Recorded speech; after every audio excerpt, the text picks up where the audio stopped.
বাংলাদেশে অশান্তি আর এর মধ্যেই বিএসএফের কঠোর পাহারায় সীমান্ত পেরিয়ে ওপারে গিয়ে মাজার শরীফে দোয়া নামাজ পড়লেন এপার বাংলার মানুষ। তবে অনুমতি পেলেন না বাংলাদেশের মুসল্লিরা। বিএসএফের আমাদের খুব একদম কাল থেকেই খুব প্রচন্ড সাহায্য করেছে, আমাদের পাশে আছেন।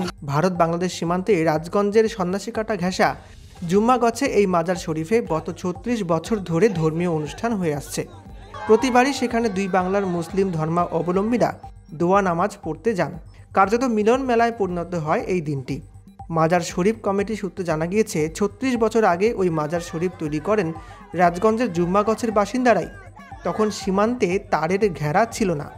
পরবর্তীতে তারের ঘেরা তৈরি হওয়ায় মাজার শরীফ পড়ে যায় কাটা তারের ওপারে দুই দেশের জিরো পয়েন্টে। তবে তারের ঘেরা হয়ে গেলেও প্রতি বছর ফাল্গুন মাসের এই তিথিতে ওই মাজার শরীফে দোয়া নামাজ পড়তে বহু মানুষ জমায়েত হন। এপার বাংলার জলপাইগুড়ি রাজগঞ্জের জুম্মাগছ, দিলুগছ, চতুরাগছ সহ বিভিন্ন এলাকা ছাড়াও ওপার বাংলার পঞ্চগড় জেলার প্রধানপাড়া, ডাঙ্গাপাড়া, ফুটকিপাড়া সহ কয়েকটি গ্রামের মানুষ প্রতি বছরই আসেন দোয়া নামাজ পড়তে এবং ধর্মীয় ভাব আবেগকে কেন্দ্র করে একদিনের জন্য বিশেষ ব্যবস্থাও করে দুই দেশের সীমান্তরক্ষী এবং সেই উপলক্ষে অনেকেই তাদের আত্মীয়দের সঙ্গে দেখা করতে আসেন। বহুদিন পর নিকট আত্মীয়কে দেখে অনেকেই কান্নায় ভেঙে পড়েন। কেউ আবার আত্মীয়দের জন্য কিছু জিনিসও দিয়ে আসেন।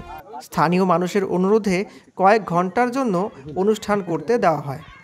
বিএসএফের আমাদের খুব একদম কাল থেকেই খুব প্রচন্ড সাহায্য করেছেন, আমাদের পাশে আছেন, কাছে আছেন। যেহেতু বাংলাদেশ এখন উত্তপ্ত, সেই কারণে কি এবার বাংলাদেশে আসতে তো বাংলাদেশের এখন ওরা ওদের জায়গা থেকে করতেছে। আমরা আগে তো এখানে আসতো বাংলাদেশের লোকেরা, আগে আসতো, এখানে আমাদের কোনো সমস্যা নেই। এখন বাংলাদেশ ওইদিকে দোয়া করছে, ইন্ডিয়া আমরা এই দিক দিয়ে দোয়া করছি। আর এবার দেখা যাচ্ছে আগের মতো আপনাদের প্রোগ্রামে কোনো ভিড় নেই, কি কারণে কি? এবার আমাদের আব্দুল হারুন রশিদের ৩৬তম বার্ষিক, এবারে ভিড় কম হচ্ছে। মাধ্যমিক পরীক্ষা আমরা কোনো প্রচার করতে পারি নাই, এই জন্য একটু ভিড় কমে। আর মাইক আমরা বন্ধ রাখছি মাধ্যমিক পরীক্ষার জন্য, এমনি আমরা প্রচার করতে পারি নাই বলে একটু কম হচ্ছে।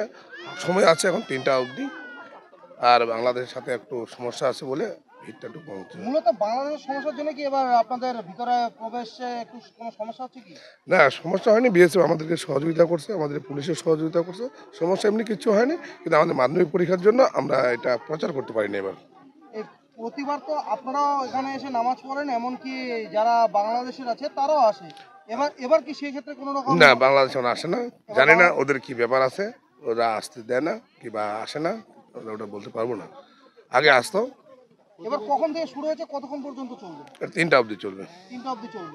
কখন থেকে শুরু হয়েছে? 10টা থেকে। এখানে কত লোকের আনাগোনা হয়? আগেবারে তো ছিল 1500, 2000। এবার দেখি কতগুলা হয়। 3টা অবধি। সকাল থেকে যখন আপনাদের গেট খোলা হয়েছে তখন থেকে মানে খুব একটা লোকজনের এখনো সেরকম দেখা যায়নি, যেটা গতবার দেখা গিয়েছিল। প্রচুর হয়েছিল গতবার। এখনো টাইম আছে 3টা অবধি, কারণ আমরা প্রচারটা ঠিক মতো করতে পারি না, হয়তো মানুষ বুঝতে পারেনি যে আজকে প্রতি বছর ৩৬তম বার্ষিক এটা জুম্মাগছ। এই আজকের দিনে এই 15 তারিখ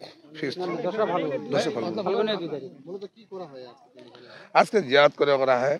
যা কেউ মান্যতা করে, কেউ জিয়ারত করে দোয়া নিয়ে যায় কাঁটাতারের ভিতরে। আগে তো আমরা এখানেই ছিলাম না, জুম্মাগছে এই গ্রামটা সব এই পারেই ছিল, তখন কাঁটাতার ছিল না, তখন আমরা এখানে দাফন করছিলাম। আগে যখন কাঁটাতার ছিল না তখন আপনারা প্রতিনিয়ত আসতে পারতেন, এখন কি আর প্রতিনিয়ত সেভাবে এখানে আসতে যায় না? এখন আধার কার্ড নিয়ে আসতে, বাড়ির লোক আসতে পারে না, ওটা তো জানে না আধার কার্ড নিয়ে আসতে হয়, কিন্তু আধার কার্ড ছাড়া তারা ঢুকতে দেয় না, এই জন্য প্রতিনিয়ত সবাই আসতে পারে না। এখন আপনাদের আধার কার্ড জমা দিয়ে তারপরে আসতে? এখন আধার কার্ড জমা দিয়ে তারপর আসতে হচ্ছে। কি নাম আর এই জায়গাটার নাম? জুম্মাগছ। আপনার নাম? আতিয়ার রহমান।